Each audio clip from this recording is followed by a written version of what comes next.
यो क्या हाल चाल दोस्तों। तो आज हम हाजिर हैं आपके सामने और एक वीडियो लेकर। आज की ये वीडियो हमारी बाकी वीडियो से बिल्कुल अलग होने वाली है कि आज हम इतिहास के सबसे शातिर चोर और सबसे शातिर प्लेन हाईजैकर के बारे में डिटेल्स में जानने वाले हैं, जिसका नाम था डीवी कॉपर। वो इतना शातिर था कि उसने जो प्लेन हाईजैक किया उसमें एक भी सबूत नहीं छोड़ा। मगर दुनिया की सबसे बड़ी इन्वेस्टिगेशन संस्था FBI, जो आपको पता ही होगा, उसने इस केस की 30 साल तक जांच की और इसका 10% भी सॉल्व नहीं कर पाया। समझे ना आप लोग?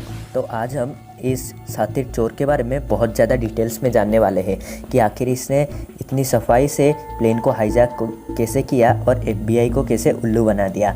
तो ज़्यादा टाइम वेस्ट न करके चलिए डीवी कॉपर के बारे में हमें डिटेल्स। ये बात है नवंबर 26, 1971 की और जगह है North West Orient, Portland. Plane का नाम है फ्लाइट 305। ये सियाटल जा रहा था। जो पैसेंजर था उनमें से सबसे लास्ट में आने वाला आदमी दूसरों की तरह ही दिखने वाला था। वो ब्लैक सूट में था और एक ब्लैक टाई पहना हुआ था। उस पैसेंजर के टिकट में उसका नाम लिखा था डैन कूपर लिखा था, लेकिन उसका असली नाम यह नहीं था। और वो एक ब्रीफकेस भी अपने साथ लेके गया था जिसकी तलाशी नहीं हुई थी। और सभी यात्री अपने सीट पे जाके बैठ गए और मिस्टर कूपर अपने सीट 18E पे जाके बैठ गए और कुछ कोल्ड ड्रिंक ऑर्डर किया, जो कि बहुत आम थी। जब प्लेन जस्ट उड़ान भरने के लिए रेडी हुआ और टेकअप किया, तभी वो एक 23 साल की एयर होस्टेस जिनका नाम था फ्लो सेफनर को एक नोट देती हैं। लेकिन जब कूपर ने उसे कहा कि उस नोट को देखो, तब वो नोट में जो लिखा था वो देखकर वो हैरान हो गई। और तभी डीवी कॉपर ने अपना ब्रीफकेस खोला और इसे फ्लू को दिखाया और इस ब्रीफकेस में था बॉम्ब। तो और फ्लो जल्दी से जल्दी जाकर कॉकपिट में ये पायलट को देती हैं। कॉपर के शर्तों में कुछ था, $2 लाख, 4 पैराच्यूट, एक फ्यूल टैंक जो सिएटल पर हाजिर होगा और खाना जो कि फ्लाइट क्रू को चाहिए। अब फ्लाइट 305 हाईजैक हो गई थी। पायलट ने सारे प्रोटोकॉल का पालन करते हुए रिकॉर्ड रूम को यह मैसेज दे दिया। जब प्लेन सियाटल में लैंड की तो उसे पैराचूट मिल गए पैसेंजर्स के बदले और प्लेन में ऑयल भी डाल दिया गया।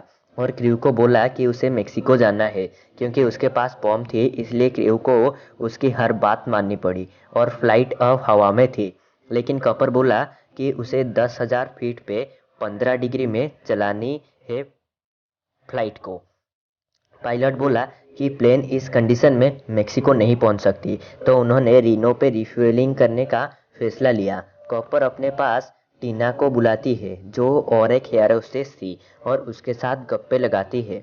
इसी दौरान वो कुल 8 सिगरेट पीता है। अगर FBI उन सिगरेट को संभाल के रखती तो शायद DNA टेस्ट से कॉपर का पर्दाफाश हो सकता था, लेकिन अनफॉर्चुनेटली FBI ने उनको खो दिया।